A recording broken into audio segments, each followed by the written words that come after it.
Hello students, welcome back to Elite Tutors. चलिए इस video में हम कंटिन्यू करने वाले हैं एक्टिविटी क्वेश्चन सिमिलरिटी चैप्टर का, और इसमें हम देखेंगे क्वेश्चन नंबर 9 जो आपके प्रॉब्लम सेट का है। तो चलिए सॉल्व करने से पहले थोड़ा सा क्वेश्चन अरेंज कर लेते हैं। तो चलिए इस टाइप से अरेंज किया है और यहाँ का जो डायग्राम है इसका उसको समझते हैं अकॉर्डिंग टू क्वेश्चन। तो देखिए क्वेश्चन क्या लिखा है कि in triangle P Q R, तो एक ट्राइंगल है जिसका नाम है P Q R, segment P M is median. इसमें पी से एक मीडियन आ रहा है जिसका नाम पी एम है, तो पी एम एक मीडियन है। और सिंस पी एम मीडियन है तो आप समझ सकते हो कि ये डिस्टेंस और ये डिस्टेंस इक्वल रहेगा, जो डायग्राम में आपको ऐसा मार्किंग करके दिया है। तो क्यू एम और एम आर इक्वल है, ये आपको अच्छी तरह समझ के रखना है यहाँ पे। फिर आगे देखिए क्या लिखा है कि angle bisector of angle P M Q. तो पहले ये देखते हैं एंगल पी एम क्यू, इसका जो एंगल बाइसेक्टर है, and angle P M R, angle bisector of angle P M R. तो पी एम आर का जो एंगल बाइसेक्टर है ये, तो एंगल बाइसेक्टर है तो आप इतना जानते हो कि ये दोनों एंगल और ये दोनों एंगल इक्वल रहेगा स्टूडेंट्स। ये एंगल और ये एंगल इक्वल है। और आगे ये बोला है कि angle bisector of this two angle intersect, ये इंटरसेक्ट कर रहे हैं किसको मालूम है, पी क्यू को एंड पी आर को। मतलब जहाँ पे जाके ये लोग टच हो रहे हैं पी क्यू को और पी आर को, कहाँ पे कर रहे हैं, एक पॉइंट एक्स पे। मतलब ये पॉइंट एक्स पे इंटरसेक्ट कर रहा है और ये जो बाइसेक्टर है वो पॉइंट वाई पे इंटरसेक्ट कर रहा है पी आर को रेस्पेक्टिवली। तो आपसे बोला है कि प्रूव करिए कि X Y is parallel to Q R. तो आपको प्रूव करना है कि यहाँ से जो लाइन आप ज्वाइन करोगे एक्स वाई, ये लाइन क्यू आर को पैरेलल है। तो आपको याद रखना है कि आपको प्रूव करना है कि X Y is parallel to Q R. मैं एक बार और बता रहा हूँ कि आपको मेन सिर्फ इतना बताना है कि X Y is parallel to Q R. चलिए इसी क्वेश्चन को थोड़ा सा लेके समझते हैं कि इन दोनों को पैरेलल करने के लिए आपको क्या बताना पड़ेगा। तो देखिए अगर आपको एक्स वाई पी क्यू को पैरेलल बताना है तो आपको सिर्फ इतना बताना पड़ेगा कि P X upon X Q, इसका value P X upon X Q का वैल्यू अगर आपने इक्वल बता दिया किसके, P Y upon Y R, P Y upon Y R. तो P X upon X Y अगर आपने इक्वल बता दिया P Y upon Y R के, तो ये लाइन को पैरेलल हो जाएगा, जिसका रीज़न आप बोलोगे converse of basic proportionality theorem. क्योंकि जब भी आपको लाइन पैरेलल प्रूव करने का बताना पड़ता है तब आप यूज़ करते हो converse of basic proportionality theorem. और जब लाइन पहले से पैरेलल दिया रहेगा तब तो वो बीपीटी थ्योरम रहता है, बेसिक प्रोपोर्शनैलिटी थ्योरम। तो समझिए हमारे क्वेश्चन में जो ये हमारा क्वेश्चन है इसमें आपको ये चीज़ प्रूव करना है कि P X upon X Q is equal to P Y upon Y R, लेकिन आपको एक्टिविटी करना है। तो चलिए देखते हैं। तो आपको प्रूव करना है P X upon X Q which is equal to P Y upon Y R. अब यहाँ पे अगर आप देखोगे तो यहाँ पे जो एक्टिविटी शुरू हुआ है आपको सिर्फ इतने बॉक्सेस से फिल करना, बाकी सारी चीज़ दिया हुआ है। तो क्या लिखा कि complete the proof by filling in the boxes. पहले आपको बोला कि in triangle P M Q, तो ये है ट्राइंगल पी एम क्यू। तो ये ट्राइंगल के अंदर पी एम क्यू ट्राइंगल के अंदर ray M X is bisector of angle P M Q. तो ये जो रे आप देख रहे हो ये बाइसेक्टर है किसका, एंगल पी एम क्यू का। तो ये तो आपको समझ में आ रहा है कि ये इसका बाइसेक्टर है, तो ये इसका बाइसेक्टर है।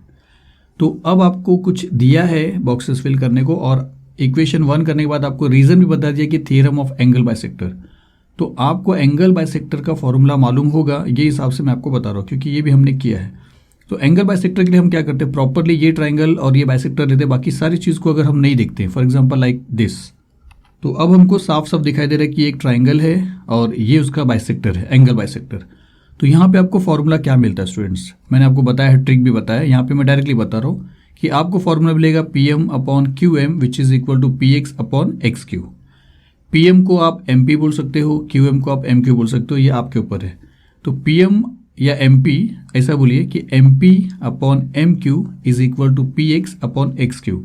इसका पूरा ट्रिक जब मैंने समझाया लेसन को तो वहाँ पे अच्छे से बता दिया कि किस तरह फॉर्मूला लिखोगे। तो यहाँ पे आपको यही मिल रहा है कि थ्योरम ऑफ एंगल बाइसेक्टर से आपको मिल रहा है कि M P upon M Q is equal to P X upon X Q. तो यहाँ पे हम लिख देते हैं कि M P upon M Q which is equal to P X upon X Q. तो P X upon X Q ये मिल रहा है आपको थ्योरम ऑफ एंगल बाइसेक्टर के फॉर्मूले से। चलिए डायग्राम को कंप्लीट कर लेते हैं वापस से, और इस बार आपको फिर से सेकेंड क्वेश्चन में या सेकेंड स्टेप में क्या बोला है, आपको दूसरा ट्राइंगल लेने को बोला है। तो इस बार जो ट्राइंगल है वो ट्राइंगल एम पी आर है। तो चलिए इसके बाजू में जो ट्राइंगल है वो ले लेते हैं। तो इस बार का जो ट्राइंगल है वो ट्राइंगल एम पी आर है, एम पी आर। इस ट्राइंगल में ray M Y is bisector of angle P M R. तो पी एम आर का जो बाइसेक्टर है वो ये है, क्या चीज़, M Y students, M Y उसका बाइसेक्टर है, मतलब ये दोनों एंगल इक्वल है। तो अब हम क्या करते हैं, इसको भी प्रॉपरली ले लेते हैं और ये सारी चीज़ों को फॉर एग्जांपल हटा देते हैं। तो आपको समझ में आ रहा है कि इस ट्राइंगल के अंदर ये बाइसेक्टर है। तो यहाँ पे आपको फिर से क्या फॉर्मूला मिलेगा, P M upon M R which is equal to P Y upon Y R, या आप ऐसा बोल सकते हो M P upon M R which is equal to P Y upon Y R. तो वो चीज़ हम यहाँ पे लिखेंगे कि M P upon M R, तो M P upon M R which is equal to P Y upon Y R which is equal to P Y upon Y R. ये भी सेम रीजन रहेगा, थ्योरम ऑफ एंगल बाइसेक्टर। तो चलिए diagram को फिर से complete कर लेते हैं और ये पार्ट गया। अब यहाँ पे आपको डायरेक्टली क्या बोला कि but M P upon M Q is equal to M P upon M R. अब देखिए M P upon M Q आपको यहाँ पे दिख रहा है और M P upon M R आपको यहाँ पे दिख रहा है। यहाँ पे ये लोग क्या बोले कि लेकिन ये और ये इक्वल है, यहाँ पे इक्वल का साइन दिया है। तो ये दोनों इक्वल क्यों है स्टूडेंट, या कैसे हैं? तो अब यहाँ पे अगर आप देख रहे हो तो एम पी यहाँ पे भी है, एम पी यहाँ पे, तो एम पी को इक्वल है, इसमें कोई शक नहीं होगा आपको। लेकिन एम क्यू एम आर को इक्वल कैसे हो गया? तो उसका रीज़न भी यहाँ पे है, जो आपने स्टार्टिंग में देखा था कि पी एम इज़ मीडियन। तो m is the mid point of Q R. अगर ये मीडियन है तो m जो रहेगा वो क्यू आर का मिड पॉइंट हो जाएगा, जिससे क्यू एम और एम आर इक्वल हो जाएगा। और इसीलिए यहाँ पे लिखा कि hence M Q and M R are equal. तो एम क्यू और एम आर अगर इक्वल है, एम पी के इक्वल है, तो ये दोनों रेशियो क्या हो जाएगा, इक्वल हो जाएगा। इससे आपको क्या फ़ायदा होगा कि अगर ये वाला रेशियो और ये वाला रेशियो इक्वल है तो इसका राइट हैंड साइड और इसका राइट हैंड साइड ये दोनों भी क्या हो जाएंगे, इक्वल हो जाएंगे। तो यहाँ पे हम लिख सकते हैं कि therefore P X upon X Q is equal to P Y upon Y are.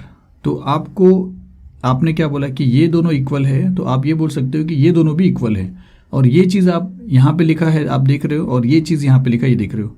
और यही चीज़ अगर आप देखोगे तो आपको प्रूव करना था, जो स्टार्टिंग में मैंने बोला कि P X upon X Q ये इक्वल होना चाहिए P Y upon Y R के। और इसीलिए ये दोनों लाइन पैरेलल हो जाएगा। और उसका रीज़न क्या रहेगा स्टूडेंट्स? उसका रीज़न रहेगा converse of basic proportionality theorem. यहाँ पे आप लिख सकते हो फ्रॉम 1 and 2। यहाँ पे जो नहीं, चलिए लिखा नहीं है आपको, तो एक्टिविटी है, इसके लिए आपको बताना नहीं है। तो इसका रीज़न रहेगा converse of basic proportionality theorem, जो मैंने आपको स्टार्टिंग में बता दिया। तो बस इतना ही करना था स्टूडेंट्स इस वीडियो में। मिलेंगे आगे नेक्स्ट वीडियो में। Thank you very much.